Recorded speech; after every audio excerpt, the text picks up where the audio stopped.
国共産党はアメリカにとって最大の脅威であり、彼らが全ての手段を用いて経済戦を仕掛けてきて、過去の何十年もの間にアメリカの億単位の富を中国に移転させてきました。詳しくは VTR をご覧ください。I believe that China is the most dangerous threat that we face as a nation. Indeed, it may be the most perilous adversary we have ever had. Its state actions are increasingly aggressive, militaristic, hostile, totalitarian, and targeted at us. China believes that it is destined to be the world's only superpower and that we are in the way.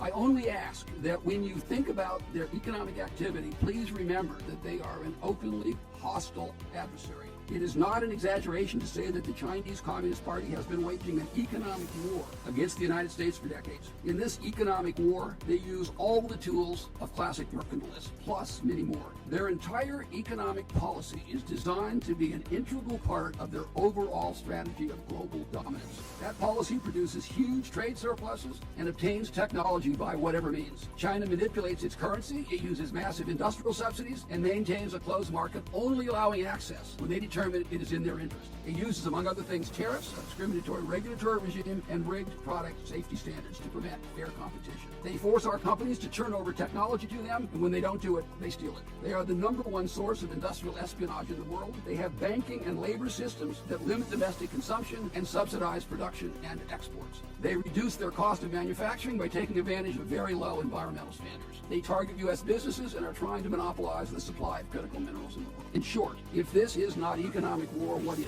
Perhaps the worst part of this story is that they appear to be succeeding. Their success was largely done with our money. Let's consider how much of our treasure we have transferred to China every year. First, we give them about $330 billion in trade surpluses. Their technology theft probably nets another $300 billion a year. They make tens of billions of dollars every year, sending us fentanyl. In trade deficits alone, we have transferred over $5 trillion in the last 22 years and probably at least $3 trillion in lost technology. When one considers the compounding effect of these wealth transfers over so long a period, it is fair to say that much of the CCP economic miracle has been the result of taking advantage of America. I believe that it is far past time to engage. The United States should begin the process of a phased-in strategic decoupling of our economy from theirs. Strategic decoupling would include several policy changes. First, we need to balance trade. We should raise tariffs on their products to a level that will ensure that we buy approximately as much from them as we sell to them. Second, we need to take steps to disentangle our technology from theirs. We need to expand export controls and to stop the importation of technology where practical.